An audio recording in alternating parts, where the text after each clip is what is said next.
Hello, boxing fans around the world. Thank you for joining me once again here on Talk and Fight for another episode of Boxing News Today.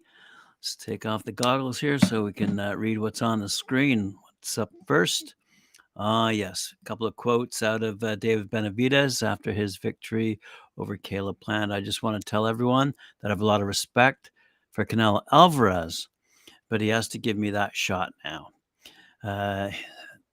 The Mexican Monster went on to say, after retaining, by the way, his WBC interim strap with that unanimous decision over Plant in Las Vegas on Saturday, he said, that's what everybody wants to see. Now the fans are calling for this fight. The legends are calling for this fight. So let's make it happen.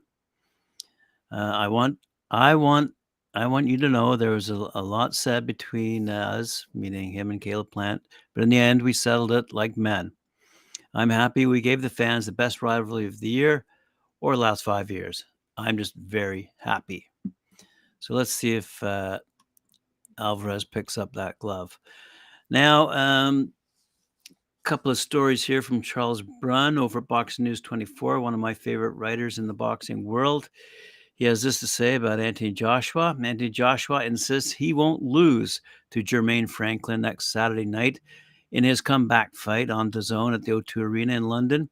This is Joshua's first fight under the tutelage of new trainer Derek James, and it could be his last.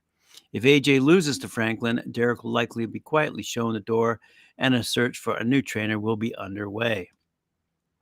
Joshua laughs at the people who see his career being on the line because he doesn't view it that way at all. That is to say, Joshua won't retire if he gets beaten by Franklin, which should make his promoter Eddie Hearn pleased because he freely admits that he's worried about this fight. Franklin should be unbeaten after getting robbed last November in London in schooling Dillian White for 12 rounds. The way Franklin looked at that fight, it's not hard to imagine him doing a number on Joshua, beating him as badly as Andy Ruiz Jr. did and or Alexander Usyk did. By the way, on that AJ Franklin undercard, we're going to see Matteo Signani versus Felix Cash, Craig Richards versus Richards Bolotniks, Fabio Wardley take on Michael Coffey, Austin Williams versus River Wilson Bent, Campbell Hatton against Lewis Fielding, Jordan Flynn versus Kane Baker, and John Hedges against Daniel Bukiansky. Said Joshua, here we have my next opponent, Jermaine Franklin, who I'll be facing. I think it's good he's getting opportunity because every fighter deserves an opportunity. I don't look at him like he's a comeback fight for AJ at all. I think that's what the media and the narrative has been created around this context. But I don't think he's looking at himself as a comeback fighter. I think he's looking at himself as a real contender, someone who's been doing something that he's been doing since he was 11 years old. I don't think he sees himself as a comeback fight for anyone. I respect him, and I have to take him seriously, and he'll be game. I hope I'm victorious. Apparently, if I lose to him, my career's done. And that means no one will let me fight by the second thing, but by the sound of things he says. So all these narratives, they create. I just need to make sure that I live in my own realms. This is a serious fighter. He's not a comeback fight, and I'm not going to lose. So there is no if. I've got to stay focused on winning, said Joshua.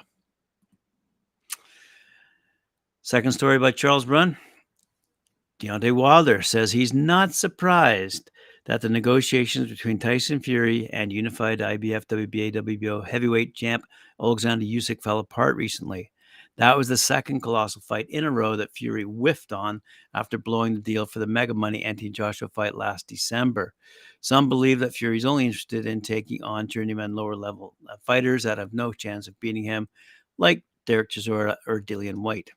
Interesting, Wilder chose not to blame WBC champ Fury for the fight talks with Usyk falling apart, even though it seems evident that it was purely 6'9" Tyson's fault for the negotiations imploding. After giving Usyk a 70-30 take-it-or-leave-it offer, Fury then insisted on a 50-50 split for the rematch. If he were to come in as the loser going up against would-be four-belt undisputed champion. For the average fan, it's crazy to imagine Fury. Jesus Christ. Sorry, fans. My doctor calling me unbelievably. For the average fan, it's crazy to imagine Fury being entitled to a 50-50 split if he were beaten in the first fight by Usyk and facing the undisputed champion. All right, do not disturb. Thank you. Usyk's promoter, Alex Krysuk, says Fury refused to compromise on his dogged insistence of getting 50-50 split for the rematch, which suggests he was never seriously interested in the fight and was just looking for a way out and found one. This is the business of boxing. It's a tough business, said Deontay Wilder. For me, boxing is one of those challenging businesses because it has no structure, so it can go any way. It's not a surprise to me that it fell apart like that, just like many other fights before. So we can't be surprised at this because we've seen so many of the best fights that we think would have happened, but didn't happen and fell apart. Interesting, Wilder is choosing not to criticize Fury over the Usyk fight, negotiations falling apart. Some would see Wilder's soft comments about Fury as a signal he's trying to stay on the good side in hopes of getting a lucrative fourth fight against him in 2023 or 2024, which would be foolish for Wilder. If Wilder is secretly holding out hopes that Fury will look his way and throw a bone from a fourth fight, it makes perfect sense that he would choose not to dump on the ham-handed fumbling of his fight with Usyk. Electing not to trash Fury is a way of making sure he stays on the good side. Let's have a quick look at the recent results. On Saturday, we saw Yoka Valley defeat Jessica Basulto. As we all know, our favorite here in Talk and Fight, David Light, got beaten by Lawrence Akoli. David Benavidez, oft talked about throughout the weekend on Talk and Fight, beat Caleb Plant. Nathan Heaney beat Jack Flatley. Jose Ramirez beat Richard Kami. One of my favorite fighters, but I think his career might be over by now. Ivan Zuko defeated Jermaine Brown. Lyndon Arthur beat Brian Nahul Suarez. And as we all know, Christian Mabili defeated Carlos Gongora in Montreal last week. So there you have it, fight fans. Another episode of Talk and Fight for you. All the news fit to print. Thank you very much for joining me. Appreciate it. I have to get back to my doctor now. Remember to like, share, subscribe, hit that notification bell, and we'll see you later on at 4 p.m. for Knuckle Up with Mike Orr and Cedric Ben. Thank you.